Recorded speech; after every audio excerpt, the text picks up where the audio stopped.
I greet you in Jesus' precious name. It is Wednesday morning, the 13th of May, 2026. And this is your friend, Angus Buchan, with a thought for the day. We start off in the book of Jeremiah, chapter 20, verse 9.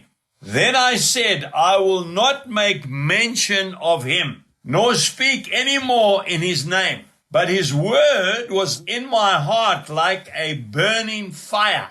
Shut up in my bones, I was weary of holding it back, and I could not.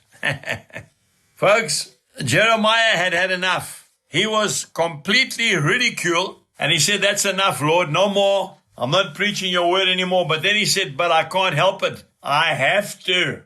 And then we go to the New Testament, to the book of Acts chapter 17 and 2 verses 32 and 33. And when they heard of the resurrection of the dead, some mocked, while others said, we will hear you again on this matter. So Paul departed from among them.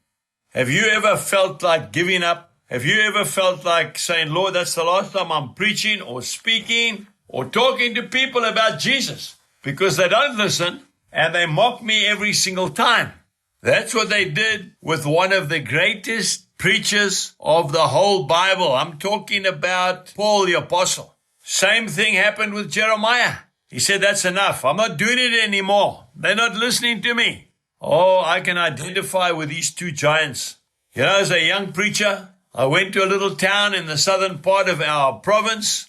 Everything went wrong. I was supposed to speak to a group of people in a hotel. The atmosphere was wrong. The people were waiting for their supper. The supper was late. So when they eventually got down to eating, many of them were under the weather. They'd been drinking too much alcohol. Then I got up and I preached my heart out. I made an altar call. Not one single person responded. I can laugh about it now, but not that day. I've never felt so naked in my life. I went home to the minister's house where I was sleeping, and I said, Lord, that's the last time. I'm not doing this again. They got a church in every street corner in this town. They don't need me. I'm a farmer. I'll go back and farm. And the Lord spoke to me in my heart and said, are you going to do this or aren't you? Reluctantly, the next day I got up and I started to preach again. Then the dam burst. Oh, what a harvest we had. And I've never stopped since. Same thing happened to Robert Moffat, the great missionary from Scotland, who started the mission station at Kuruman. He was in Scotland trying to recruit missionaries. It was a midweek evening. A handful of white-haired old ladies sat in the front row. He was so disillusioned. But you see, what he didn't realize, there was a young 14-year-old boy who was working the pump organ, standing behind the organ.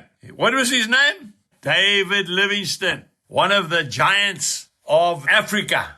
Don't give up. Jesus is in control. God bless you and have a wonderful day. Goodbye.